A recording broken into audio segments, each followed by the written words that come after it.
Health times now channel நேயர்களுக்கு உங்கள் பாரம்பரிய சித்த வைத்தியர் உங்கள் ராஜசூரியன்.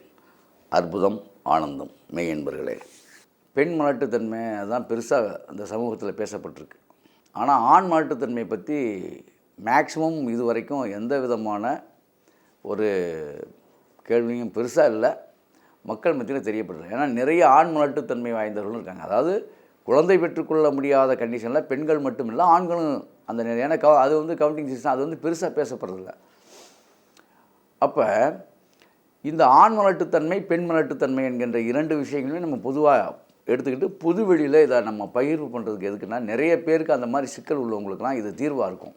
இந்த மலட்டுத்தன்மைக்கு சித்தாவில் கிட்டத்தட்ட 83 வகையான மருந்துகள் இருக்கிறது, 83 வகையான பச்சிலைகள் இருக்கிறது, 83 வகையான லேகியங்கள் இருக்கிறது. ஆணுக்கும் பெண்ணுக்கும் சொல்கிறேன். உடலியல் இன்பம் தூக்க முடியலை அப்படின்னு சொல்லக்கூடிய 25 வயது இளைஞனோ, 18 வயசு இளைஞனோ, 60 வயது கிழவனோ, 80 வயது கிழவனுக்கு கூட சித்த வைத்தியத்தில் அற்புதமான மகா மருந்துகள்லாம் இருக்குது.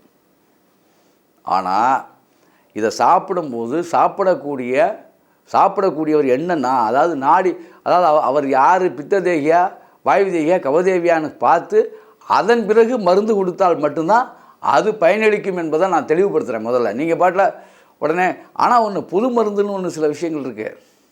அது எல்லா நாடிக்காரனுக்கும் ஒரே மருந்தெல்லாம் இருக்குது. அது சர்வரோக நிவாரணின்னு இருக்குது அதுக்கு பேர்.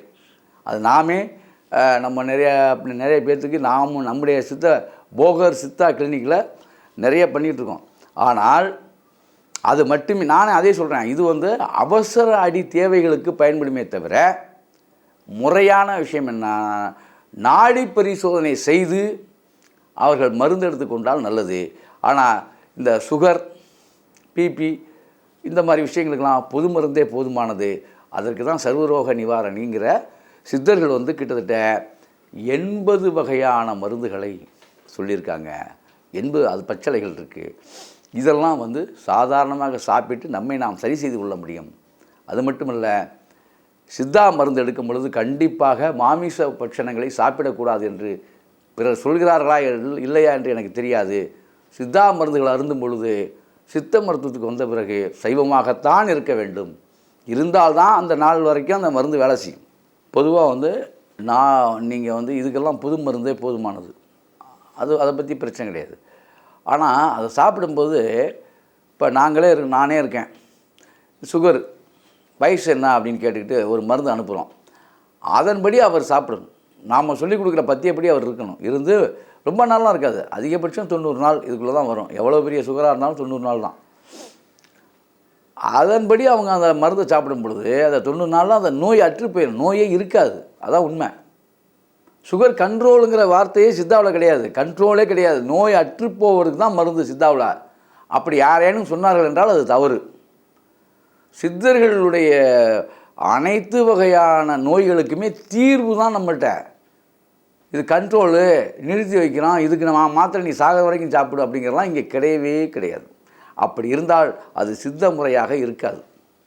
ஆக சித்த நெறிப்படி முறைப்படி எல்லா நோய்களுக்குமே தீர்வு இருக்குது. அதில் குழந்தை இல்லாத பிரச்சனை எதுவானாலும் சரி, பிறப்புக்கு அப்புறம் இருக்கக்கூடிய எல்லா நோய்களுக்கும் அற்புதமான தீர்வு இருக்குது. அதில் அன்பர்களே இன்றைக்கி சொல்லிக்கிறேன், ஆணாக இருந்தாலும் பெண்ணாக இருந்தாலும் இப்போ வந்து குழந்தை இல்லாத பிரச்சனை இருக்குது, அதுக்கு கோடியாக லட்சமாக செலவு பண்ணுங்கிற அவசியம் கிடையாது.